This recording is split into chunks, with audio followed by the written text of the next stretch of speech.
Well, this kind of suck, isn't it?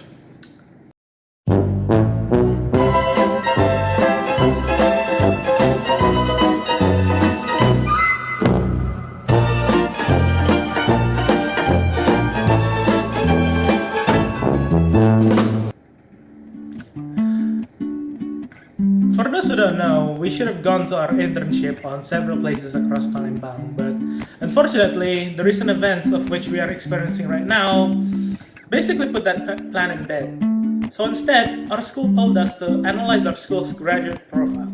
So here I am going to explain it for you. But what is it in the first place? What is the graduate profile? Graduate profile is a part of school's vision and mission, where the schools are giving an image of what they expect during the student's livelihood in their school. This can be in form of expected personalities or direct action of it. Our school uses the latter. If it wasn't obvious, the graduate profile does have its purpose, both for schools and the students. Externally, it helps school to clear accreditation easier. According to the accreditation mechanism on National School Accreditation Agency, schools are required to send their vision and mission statement as part of their long list of requirements.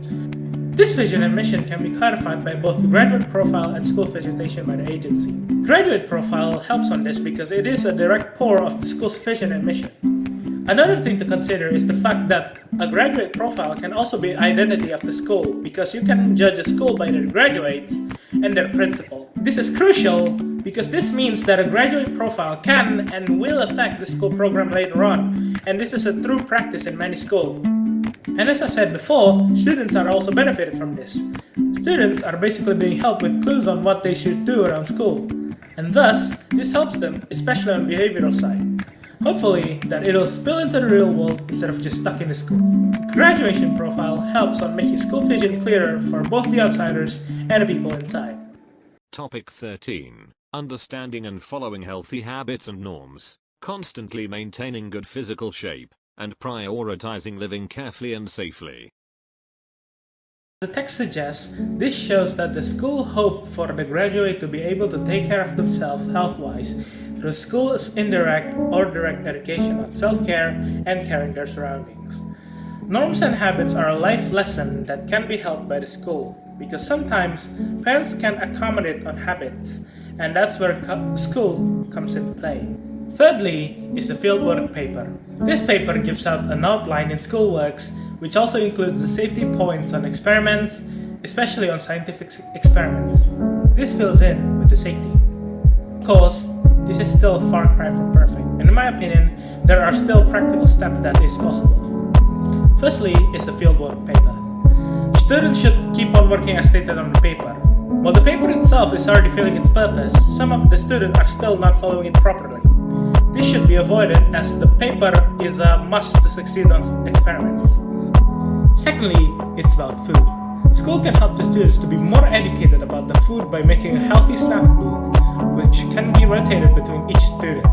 Another way could be to implement a hard restriction on junk as a lunch. And finally, is to push the school to help on sports development. What I mean by this is to make the student follow sports subject properly and supporting it whether inside or outside school. This can be in the form of monetary incentives via scholars and sponsorship, or educational incentive by opening more specific sports class.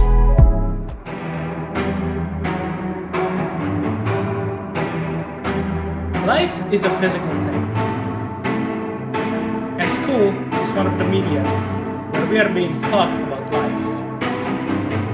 If we didn't understand what's in our physical being and how to take care of it, it's the same as not understanding what is life. And this is obviously stated on this book.